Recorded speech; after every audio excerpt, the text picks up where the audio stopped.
নজর রাখবো পরবর্তী খবরের দিকে। বারাসত পৌরসভার দুর্নীতি নিয়ে এবার সিবিআই তদন্তের দাবি করলেন বারাসতের বিধায়ক শঙ্কর চ্যাটার্জি।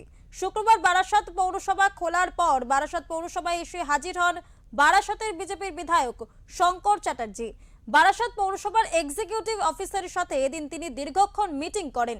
মিটিং করে এসে তিনি জানান, যেভাবে বারাসত পৌরসভায় দুর্নীতি হয়েছে, দুর্নীতিতে ভরে গিয়েছে, যেখানেই হাত দেওয়া হবে না কেন সেখানেই দুর্নীতি আর দুর্নীতি। দরকার হলে সিবিআই তদন্তের দাবি জানান। পাশাপাশি বারাসত পৌরসভার এলাকায় যে সমস্ত নাগরিকরা বসবাস করেন তাদের যাতে কোনো রকম পরিষেবা পেতে অসুবিধা না হয়, তার জন্য সমস্ত পরিষেবা চালু রাখারও দাবি তোলেন তিনি।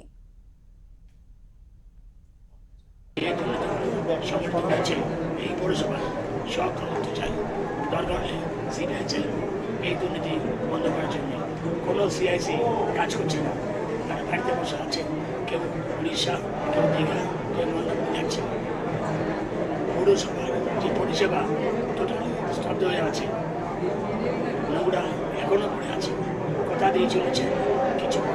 বিষয়টা হচ্ছে, উনি তো আমার ঘরে আসেননি, আর উনি আমাদের যিনি ইও সাহেব তার সঙ্গে উনি আলোচনা করেছেন। আলোচনা করে কিছু তথ্য উনি চেয়েছেন, ইও সাহেব সেগুলো দিয়েছেন। তার মধ্যে কী আছে আমি তাও জানি না, ঠিক আছে।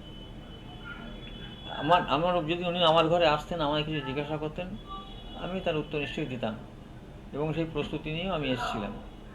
আমি শুনলাম যে তিনি আসবেন 11টার সময়। আমি 11টার আগে অফিসে এসে বসছিলাম। তা আমাদের এখানে যখন আসলেন না, তখন তো আমার আর কোনো কথা নেই, তার সঙ্গে কোনো কথাও আমার হয়নি।